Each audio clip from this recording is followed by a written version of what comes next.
ఏం గిరకపోయినాయి? ఇక మొత్తం గడ్డి గిరకపోయింది. ఇక ఇదంతా గిరకపోయినాయి నాకు. గడ్డి గిరకపోయిందంట ఫ్రెండ్స్. ఎర్రగా వాతలు పడ్డాయి చూడండి.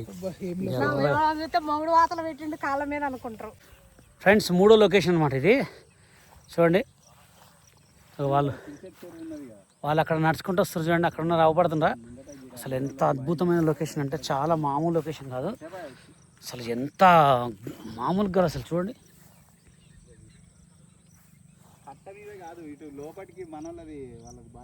చూసారా సూపర్ లొకేషన్ ఫ్రెండ్స్. మస్తు ఎంత బాగుందో చూడండి. చాలా అంటే చాలా బాగుంది లొకేషను. ఇక్కడైతే మేడిపల్లి స్టార్ జ్యోతితో ఇవాళ సాంగ్ అనమాట. రెండో చరణం ఇక్కడ కొట్టేస్తాం. రెండో చరణం మొత్తం ఇక్కడ కొట్టేస్తాం. వాళ్ళు నడుచుకుంటూ వస్తారు చూసారు అక్కడ.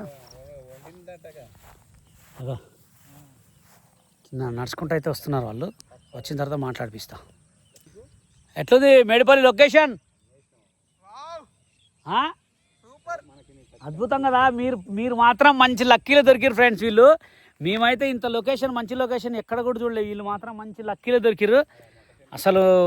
చూడండి ఎంత హైలైట్ అంటే హైలైట్, మామూలు హైలైట్ కాదు అసలు. అసలు చూడండి అది ఎంత. ఇగో ఇట్లా ఈ కట్టెలు ఉండడం అంటే వాటర్కి ఎండిపోయిన తర్వాత కట్టెలు ఉంటాయి కదా మధ్యలో. అసలు సూపర్ కదా లొకేషన్. తడిసిందా నీ షూ ఎందుకు తడుపుకున్నావు మరి? ఎట్లుంది లొకేషన్? అట్లాంటి దిగు. ఎట్లుంది లొకేషన్? మామూలు అదిరిపోలే. రావచ్చులే రా. ఏంగా డ్రెస్ మార్చుకోవడానికి ఎంతసేపు? ఎక్కడైనా కూర్చొని మార్చాలి. ఆ చెట్టు కింద ఇక్కడ అక్కడ. డ్రెస్ది ఏముంది? మా హీరోయిన్ చూడండి నడుస్తుంది. హీరోయిన్ అయిపోయిందామా ఇక. ఇప్పుడు సాంగ్ హీరోయిన్ అంటామా. ఎర్రగా అయితే గడ్డి పేరు చెప్పు నువ్వు. గడ్డి నన్ను ఎందుకు గీరినావు అంటే నీ మీద కోపం అంటది అనమాట. చూడండి మా హీరోయిన్ ఇవాళ ఏం డ్రెస్ వేసిందో. ఏం డ్రెస్ అమ్మా అది?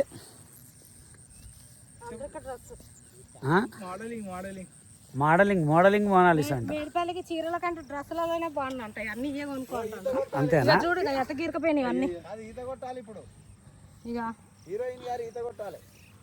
ఏం గిరకపోయినాయి? ఇక మొత్తం గడ్డి గిరకపోయింది. ఇక ఇదంతా గిరకపోయినాయి నాకు. గడ్డి గిరకపోయిందంట ఫ్రెండ్స్. ఎర్రగా వాతలు పడ్డాయి. చూడండి మొగుడు వాతలు పెట్టిండు కాళ్ళ మీద అనుకుంటారు. మొత్తం గడ్డి గిరకపోయిందంట ఫ్రెండ్స్.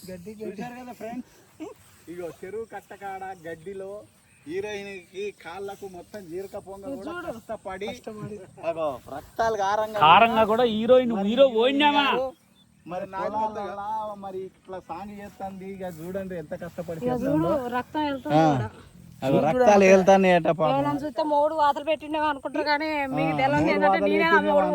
పల్లెటూరులలో ఉండేది కాదు కదా. సిటీలో ఉన్న వాళ్ళు ఇక గిట్టే ఉంటారు. అట్లా పొలాల పొడి నడితేనే కాళ్ళు చిరకపోతున్నాయి. ఇప్పుడు ఇళ్ళలో ఈత కొట్టరు. మళ్ళీ నెక్స్ట్ లొకేషన్ మళ్ళీ వస్తాం.